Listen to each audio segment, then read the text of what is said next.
Morning dear students and welcome to Genesis. Well, this lecture is continuation of my lectures on the chapter life processes.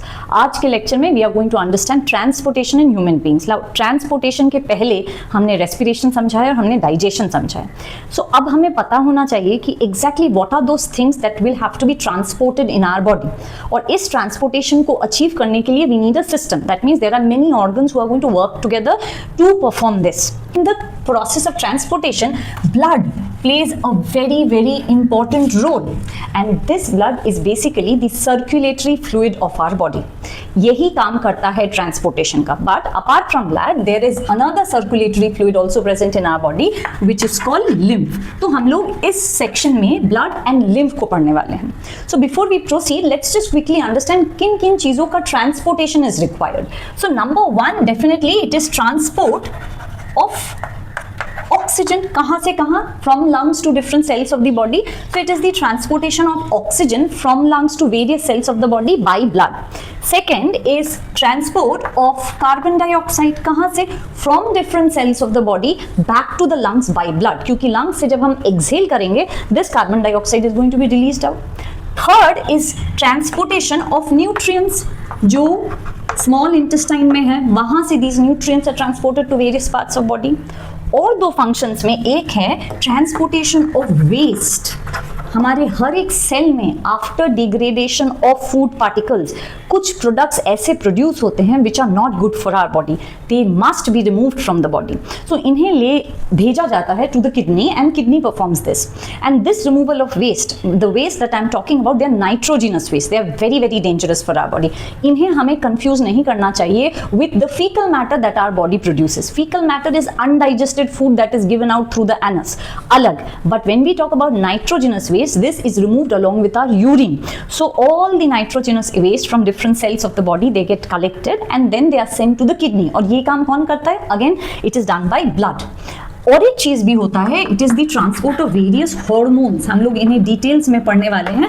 As of now let's understand that these are chemicals, okay, and these chemicals play major role in our body, in the way we look, हमारे metabolic activities, सब कुछ determined होता है by hormones. And these hormones, they are transported to every part of your body by blood. So अभी तो हमें इतना पता चल गया कि दीज आर सर्टन सब्सटेंसेस, इन्हें ट्रांसपोर्ट करना बहुत जरूरी है. और इन्हें ट्रांसपोर्ट करने के लिए जो सर्कुलेटरी फ्लूइड है वो है ब्लड. इसमें भी lymph is also a circulatory fluid. What is lymph? How it is produced? हम लोग बाद में पढ़ेंगे. लेकिन one part I must tell you right now कि जब food का digestion small intestine में होता है, then we know carbohydrate is broken down into glucose, protein into amino acid, and fat into fatty acid and glycerol. Now amino acid हो, glucose हो, they are absorbed by blood, but the blood does not touch fatty acid and glycerol. So from the small intestine, it is the lymph which carries the fatty acid and glycerol to other parts of the body. So one function of lymph हमने अभी discuss कर लिया. There is another function that it provides defense to the body. We will discuss it later in details. अभी हम लोग समझते हैं कि this circulation of blood which is happening constantly in our body, ये achieved कैसे होता है. Now let us understand the various components of human circulatory system. Circulatory system and transportation system का मतलब एक है. Basically, they are talking about those fluids which are running in your body to transport something from one place to another. Now ये three components हैं. Number one, blood. Remember, blood is a circulatory fluid. मैंने पहले भी कहा था there is another circulatory fluid also present in our body जिसे कहा जाता है lymph. I have not mentioned it here because I will explain it in details afterwards. Blood के दो components हैं. One is the plasma, which is the liquid part of the blood, and next are the cellular elements. That means these are the different kind of cells: WBC, white blood cell, RBC, red blood cell, and platelets. So अगर blood को समझना हो, हमेशा याद रखना, blood is like a swimming pool and the water of the pool is plasma. And उसमें तीन swimmers हैं. Number one is the RBC, then we have WBC, and then we also have platelets. ये सारे all the four components of the blood कुछ ना कुछ important function करते हैं that helps in circulation or transportation of substance. जैसे RBC का काम है to transport carbon dioxide and oxygen. WBC का काम है to provide protection to our body और basically ये defense provide करते हैं. Platelets का काम है is to help in the process of clotting. And ये जो प्लाज्मा है which is the liquid part of the blood, इस लिक्विड पार्ट में there are very important proteins that remain dissolved. इसके अलावा रेस्पिरेटरी सिस्टम जब हम लोग पढ़ रहे थे, we already discuss that carbon dioxide को ट्रांसपोर्ट करने के लिए देयर आर टू वेज जो ब्लड के पास है। One is definitely RBC and second some of the carbon dioxide also gets dissolved in the plasma and that is how gets transported. But in case of oxygen it is only RBC जो oxygen का transport करता है। Now after that the next component is heart. Heart is a pumping organ, और कोई काम नहीं है, it is constantly pumping the circulatory fluid in our body, that means it's constantly pumping blood in our body. Heart के बारे में we will study in details and after this we talk about blood vessels. Remember in human beings जो circulatory fluids है they just do not run in open, उन्हें ना कुछ specific pipelines दिए गए हैं, only through these pipelines they circulate, और उन पाइपलाइंस को कहा जाता है ब्लड वेसल्स। लेकिन if you talk about other organisms like cockroach, cockroach के बॉडी को अगर हम कभी डिसेक्ट करते हैं तो immediately whatever fluid is present inside वो बाहर आ जाता है। Such never happens with human beings unless and until हमारे ऑपरेशन के दौरान ब्लड वेसल्स कट हो रहे हैं, ब्लड नहीं आ सकता। बट ड्यूरिंग एनी ऑपरेशन, क्योंकि there are so many finer blood vessels present in our body, एक या दो तो कटते ही और उससे ब्लड ऊज आउट होता है। बट अदरवाइज हमारा जो बॉडी है इसमें जो डिफरेंट डिफरेंट ऑर्गन्स प्रेजेंट है, ऐसा नहीं है कि वो ब्लड में फ्लोट करते हैं। No, the blood vessels they come and come in contact with the surface of the organs. So this is how we are different from other insects और सम अदर ऑर्गेनिज्म। हमारे this type of circulatory system is known as a closed type circulatory system. क्यों? Here we have special vessels for circulation of the blood. Now there are three types of blood vessels, एक है arteries, then we have veins and then capillaries. Arteries they basically carry blood which is rich in oxygen, content of oxygen ज़्यादा है, whereas veins they carry blood which is rich or you can say deficient in oxygen, that means content of oxygen कम है। Capillaries they have special function, they are very fine as compared to arteries and veins. Arteries and veins thick होने के कारण they cannot enter every organ of your body. To enter inside the organ they actually branch further and फिर वो enter करते हैं हर एक organs के अंदर। सो हमारे ऑर्गन्स के अंदर कभी आर्टरीज एंड वेन्स नहीं एंटर कर पाते हैं। What is present there is capillaries and these capillaries they help in exchange of many substances जैसे O2, CO2, nutrients, hormones, waste, ये सारे होते हैं from capillaries. Now let us understand the structure of human heart. Now, what I have drawn here on the board is a schematic representation of heart. Schematic representation है हमारे understanding के लिए, ताकि हम आसानी से heart को समझ पाए।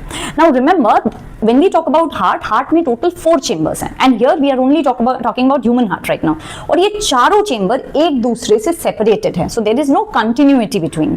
That means इस side का blood इधर नहीं जा सकता है, and इस side का blood इधर नहीं आ सकता. So the left and the right side of the human heart is absolutely separate. और इस पार्टीशन को कहा जाता है सेप्टम। जब हम हार्ट को ड्रॉ करते हैं तो उसमें ना बहुत सारे ट्रिक्स हैं। For example right now when I am standing here, for example right now जब मैंने ये हार्ट बनाया, so if this is my right hand then this becomes the left side of the heart and this becomes the right side of the heart, because जब हम खड़े होते हैं तो this is our left and this is our right. So every time आप जब heart के diagram based question attempt करेंगे, पहले जल्दी से पेंसिल से थोड़ा लिख लेना which is the left and which is the right. Trick है, if you use your right hand for writing तो उसे आप एल करेंगे और उसके ऑपोजिट वाला बन जाता है right side of the heart. Second trick है, ह्यूमन हार्ट में राइट साइड को मिलता है oxygen deficient blood and left side को मिलता है pure oxygen rich blood. Heart को मिलता कहां से और हार्ट इसे पंप करता कहां है? See the circulation of the blood is between the lungs which is a purification organ of our body, heart and body. That means the various cells and tissues of our body. ठीक है? So होता क्या है? Always remember there cannot be a direct circulation between lung and body. ये कभी भी एक दूसरे में कोई ट्रांसपोर्ट नहीं कर सकते, उन्हें हमेशा वाया हार्ट ट्रांसपोर्ट करना होता है। So when we inhale, then the oxygen rich blood from the lungs is first sent to the heart. And from the heart it is sent to the body, that means to various cells of the body. जब body के पास oxygen जाता है then they perform respiration and in return they produce carbon dioxide. So now this blood which is rich in carbon dioxide or you can say deficient in oxygen will go to the heart and from heart it is going to be sent to the lungs. क्यों? For the process of purification. Very clearly इस diagram से हमें समझ में आ रहा है कि actually the blood goes to the heart twice. दो बार सर्कुलेशन हो रहा है, एक सर्कुलेशन होता है between the lungs and the heart, इसे हम लोग पल्मोनरी सर्कुलेशन कहते हैं, एंड दूसरा सर्कुलेशन है between the heart and the body, इसे हम सिस्टमिक सर्कुलेशन कहते हैं। और इन दोनों को मिला के जो सर्कुलेटरी सिस्टम है उसे हम कहते हैं डबल सर्कुलेशन, एंड ये ह्यूमन बीइंग्स में दिखता है। And why? Because the blood is flowing through the heart twice. Now let's come here and understand क्या होता है within the chambers of the heart. See, the upper right side we all know will be receiving oxygen deficient blood. लेकिन कहाँ से? It receives it from the body. ठीक है? Now body से there are two pipelines. The pipeline which collects blood from the lower part of the body उसे कहा जाता है inferior vena cava. Vena cava. And the part which collects oxygen deficient blood from the upper part of the body उसे कहा जाता है superior vena cava. So inferior vena cava and superior vena cava, they collect oxygen deficient blood from the body and then pour it here in this right upper chamber. Upper chambers जो होते हैं heart के उन्हें कहा जाता है atria and the lower chambers are called ventricles. So I use two more terms, तो इन दोनों को हम कहेंगे एट्रिया एंड इन दोनों को लोअर चेंबर्स को हम कहते हैं ventricles. So now I will reframe this, that superior vena cava, inferior vena cava, they bring oxygen deficient blood from the body and pour it into the right atria. From right atria, ये जो right atria है, it pushes or pumps the blood to the right ventricle. लेकिन एक चीज हमें देखना होगा, there is an opening through which this blood flows. लेकिन ये opening कोई मामूली opening नहीं है. This opening is guarded by certain structures जिन्हें हम कहते हैं valves. एकदम वो ढक्कन जैसा valves. They will allow the inflow of blood, but कभी भी backflow allow नहीं करते हैं. So here are the valve. बहुत इंपॉर्टेंट है ये. So now the blood comes to the right ventricle. From the right ventricle, now the blood will be pushed out of the heart. Heart के बाहर निकाल दिया जाएगा to a pipeline which is known as pulmonary artery. This is pulmonary artery. Artery है तो हम लोग क्या सोचेंगे कि it will carry oxygenated blood, लेकिन मैंने तो कहा है लेफ्ट साइड में ऑक्सीजन डेफिशिएंट ब्लड है. रिमेंबर वन थिंग, जो भी आर्टरीज एंड जो भी वेन्स हमारे बॉडी में हैं, they all perform the function like artery carries oxygenated blood and veins carry oxygen deficient blood, excepting pulmonary artery. वो एक ऐसा आर्टरी है जो ऑक्सीजन डेफिशिएंट ब्लड कैरी करता है, and pulmonary vein, I will show you where it is, which carries oxygen rich blood. So pulmonary artery से blood अब जाएगा कहाँ? The blood should definitely go to the lungs. क्यों? क्योंकि इस blood को purification की जरूरत है. So the pulmonary artery carries the oxygen deficient blood to the lungs. So अगर इसी चीज को हमें यहाँ मार्क करना हो, so I can say that from the body the carbon dioxide rich blood comes to the heart through superior inferior vena cava, and from the heart now it will be sent to the lungs through the pipeline which is known as pulmonary artery. So this is pulmonary artery. Next is, अब heart में हम लोग ने एक side which is the left side of the, I'm sorry, एक side which is the right side of the heart हमने complete किया. Now let us understand left side में होता क्या है. The left side of the heart receives pure oxygenated blood. कहाँ से? From the lungs. तो ये जो lungs हैं, इनसे जो purified blood हार्ट में आता है, it comes through a pipeline, and name of this pipeline is pulmonary when. देखो ये याद रखने का एक बहुत अच्छा वे है. Pulmonary in biology means lungs. तो जब भी मैं पल्मोनरी आर्टरी, पल्मोनरी वेन बोलूं, तो याद रखना it is either talking about the blood vessel which brings blood from the lungs और which sends blood to the lung. ठीक है. Now this pulmonary vein carries oxygen rich blood to the left atrium, और यहां से left atrium से ये blood जाएगा to the ventricles. क्यों? Again there is an opening, and remember this opening is also guarded with valves. तो ये allow क्या करेगा? It will allow inflow of blood but no backflow. Backflow नहीं होगा. Now from the ventricles this pure blood और oxygen rich blood should be circulated to the entire body. उसके लिए एक बिग फैट पाइपलाइन है हमारे बॉडी में, and name of this pipeline is aorta. याद रखना, this aorta branches into several blood vessels that reaches every possible organ of the body. As an organ के अंदर नहीं, but organ तक. So now in this diagram, if I have to label this blood vessel which is carrying the oxygen rich blood from the lungs to the heart, इसका नाम होगा pulmonary vein. So here is pulmonary vein, this is pulmonary artery, और यहाँ से from the heart now this blood will be sent to entire body through aorta. तो मैंने जैसे कहा कि हार्ट्स में बहुत सारे ट्रिक्स हैं. नंबर 1 जब हम ड्रॉ करते हैं तो left and right. Number 2 the right side of the heart receives oxygen deficient blood and the left side receives oxygenated blood. Number 3 the pulmonary artery and the pulmonary vein, इनमें भी एक criss cross है. सो अभी इस diagram के help से हमने heart के 4 चेंबर्स जानते हैं, सीखे. देयर आर 2 अपर चेंबर्स जिन्हें कहा जाता है एट्रिया एंड 2 लोअर चेंबर्स जिन्हें कहा जाता है वेंट्रिकल्स. याद रखना एट्रिया एंड वेंट्रिकल्स, इनमें से जो सेपरेशन है it can open, right? There is a continuity between these two chambers. However, it is guarded by valves. On the other hand, left side and right side of the heart में ऐसा कोई opening नहीं है. It is absolutely separated. So हमारे heart में oxygen rich and oxygen deficient blood की mixing होने के कोई chances नहीं होते हैं. They are absolutely separate. Now there are 4 blood vessels that we have discussed. The blood vessel which goes to the right atria, superior inferior vena cava, and the blood vessel which comes out of the right ventricle is known as the pulmonary artery. And कहाँ जाता है? Pulmonary मतलब lungs, artery obviously pulmonary artery है तो उल्टा function होगा, so it carries oxygen deficient blood from the heart to the lungs. Now left side में हमें पता है there is pulmonary vein, it brings oxygen rich blood from the lungs to the left atrium. और ये भी याद रखना है कि from here now it will go to the left ventricle and from left ventricle it is going to be pushed out to the entire body through that massive pipeline जिसका नाम है aorta. So to the actual diagram of the human heart, थोड़ा complicated है but अगर हम ध्यान से इसके chambers को पहले locate कर ले सकते हैं then everything will fall into place. So if this is my right hand side, so I can say this is the left side of the heart. तो जो ऊपर का चेंबर है, this chamber will be left atrium. Atrium is the singular and atria plural है. Right below this, ये जो chamber है ये होगा left ventricle. Similarly इसका opposite वाला होगा right ventricle and here is right atrium. So 4 chambers हमें पता चल गए.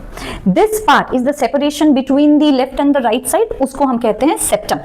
Now comes the question जहाँ हमें blood vessels locate करने. ये थोड़ा confusing है क्योंकि जब हम schematic diagram represent करते हैं वहाँ we just draw square and we break it and हम straight away pipelines ऐसे exhibit करते हैं. But ये pipelines होते ऐसे नहीं हैं. Especially the pipelines which come out of the heart. That means there are 2 pipelines. एक तो aorta which is coming out of the heart. Another is the pulmonary artery. ये थोड़े complicated है because ये घूम के निकलते हैं ऐसे. As a result of which थोड़ा सा complicated लगता है. So here there is a trick. Remember one thing. The pipeline which will pour blood into the left atrium. That pipeline is definitely pulmonary vein. ठीक pulmonary vein के ऊपर the pipeline is the pulmonary artery. इसे अगर trace back करोगे तो देखोगे this actually comes out from the right ventricle. Now let's go to the other side. There are 2 pipelines which are pouring blood into the right side of the heart. So this is inferior vena cava और ऊपर से जो आता है वो है superior vena cava. अब जो रह गया that is aorta. So the big pipeline which is just coming out like this part is known as the aorta. Extra information about human heart. It is the size of your fist, हम सबको पता है, and it is covered by a protective membrane and the muscle, जो heart का जो muscle है, it is a cardiac muscle. हमें already पता है ये कभी rest नहीं लेता and it is not under our control. Double circulation मैंने समझाया था. Double circulation का एक importance अब समझते हैं कि हमारे body में और human body में why the blood flows twice to the heart. The reason is जो human body है वहाँ we are mammals, right? So हमारी speciality ये है कि we maintain a constant body temperature irrespective of the temperature outside. क्या है बाहर का temperature does not matter. हम अपना एक 37 डिग्री सेल्सियस हमेशा मेंटेन कर पाते हैं. Now to do this we need huge amount of energy. तो जब ये separation of oxygen rich and deoxygenated blood हमारे बॉडी में हो जाता है we ensure that there is excellent supply of oxygen to all the cells. Number 1, because why? Because we need more oxygen. Why we need more oxygen? Because we need more energy to maintain a constant temperature. ये concept of double circulation या complete separation of oxygenated and deoxygenated chambers में mammals and birds में दिखता है. Whereas when we talk about amphibians and reptiles उनमें हमें 3 chambered heart दिखता है जहाँ पे partial mixing of blood होता है and that is why they cannot maintain a constant body temperature like we do. And in case of fish there are only 2 chambers, तो उनमें तो double circulation का ही concept नहीं है. So the blood will go to the heart and from the heart it goes to the gills. Gills में oxygen लिया जाता है ब्लड में and now the blood does not come back to the heart. It is directly pumped to various parts of the body of the fish. So now you know what is double circulation structure of human heart. You know the blood vessels which are involved in it, and we also know a bit about the various components of our circulatory system. So in the next class we are going to study the other components in details. Till then keep revising. If you like my teaching, share it with your friends and do not forget to subscribe my channel. Thank you.